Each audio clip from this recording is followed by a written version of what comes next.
હાય AR કુકિંગમાં તમારું સ્વાગત છે અને આજે આપણે બનાવીશું બદામની સુખડી. તો તેના માટે આપણે પહેલાં ઘી લઈશું. તો અહીં મેં ઘી 3થી 4 ટેબલ સ્પૂન જેટલું લીધું છે અને તેને આપણે ગરમ થવા દઈશું. અહીં જો તમે ગરમ ઘી લેતા હોય તો 1 કપ ઘી લઈ લેવું, પણ અહીં મેં થીજાયેલું ઘી હતું એટલે મેં અહીં એ પ્રમાણેનું લીધું છે. તો અહીં આપણે ઘી લઈ લીધું છે અને આપણે 1 કપ ગોળ લીધો છે. અહીં મેં જે કપ ગોળ છે તે કટ કરીને એટલે કે ઝીણો સમારીને જ લીધો છે.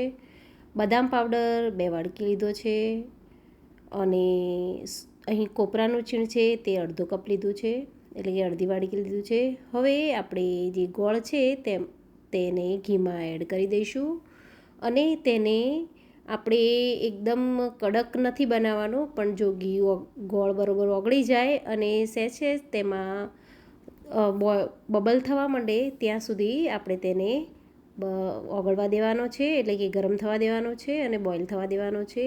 જસ્ટ ફક્ત તેમાંથી બબલ થાય અને બરોબર મિક્સ થઈ જાય ત્યાં સુધી આપણે તેને ઓગળવા દઈશું, એટલે કે ઘી મિક્સ થવા દઈશું.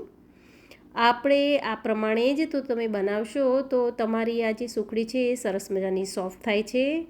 અને હવે આ ટાઈમે હું તેમાં બદામ અને ટોપરાનું છીણ બંને મિક્સ કરી દઈશ. અહીં મેં 2 વાડકી બદામનું છીણ લીધું છે અને અડધો કપ કોપરાનું છીણ લીધું છે અને આ બધી જ વસ્તુને બરાબર મિક્સ કરી લઈશું. આ બંને વસ્તુ બરાબર મિક્સ થઈ જાય પછી તમે તેમાં જો સૂંઠ પાવડર નાખવા માગતા હોય તો સૂંઠ પાવડર એડ કરી દેવો અને ગંઠોડા પાવડર પણ સાથે જ કરી દેવો.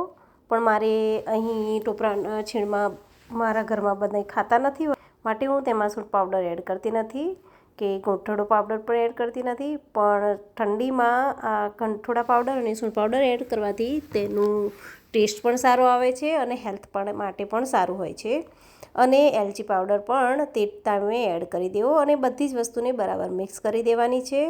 અને આ બધું જ બરાબર મિક્સ થઈ જાય પછી મેં એક થાળીમાં જે ઘી લગાવીને રાખ્યું હતું તો હું તેમાં આ એડ કરી દઉં છું અને તેને બરાબર પાથરી દઈશ સ્પેચ્યુલાની મદદથી. અને આ સુખડી બરાબર પથરાઈ જાય પછી તેને ગરમ ગરમ જ આપણે કાપા પાડી દેવાના છે. તમે જોઈ શકો છો કે આપણી સુખડી બરાબર એકસરખી પથરાઈ ગઈ છે અને હવે તેના પર આપણે કાપા પાડી દઈશું. અને આ સુખડી બરાબર ખાવામાં એકદમ સોફ્ટ થઈ છે અને તમે જોઈ શકો છો કે આપણી સુખડી એકદમ સરસ મજાની પથરાઈ ગઈ છે અને તેના કાપા પણ પડી ગયા છે. હવે આ સુખડીને આપણે થોડી ઠંડી થવા દઈશું 5 મિનિટ. અને હવે તમે જોઈ શકો છો કે આપણી સુખડી એકદમ સોફ્ટ થઈ છે અને તે ઇઝીથી છૂટી પણ પડી શકે છે. અને આ સુખડી આપણે ખૂબ સરળ રીતે બનાવી શકીએ છીએ, ઘરમાં રહેલી વસ્તુમાંથી જ બનાવી શકીએ છીએ અને બનાવવામાં બહુ વાર પણ લાગતી નથી. અને આપણે આ સુખડી આપણે ધીમા ગેસ પર જ બનાવવાની છે. અને તમે જુઓ કે આપણી સુખડી એકદમ સરસ મજાની સોફ્ટ, એટલે કે એકદમ સરસ મજાની મોઢામાં નાખતા જ ઓગળી જાય તેવી બની છે. તો તમે પણ આવી જ રીતે સુખડી ઘરે બનાવો. તમને મારી સુખડી બનાવવાની રેસીપી બનાવી અને જોવી ગમે તો તમે મારા વિડીયોને લાઇક, શેર, કમેન્ટ અને મારી ચેનલને સબસ્ક્રાઈબ કરવાનું ન ભૂલશો. Thank you.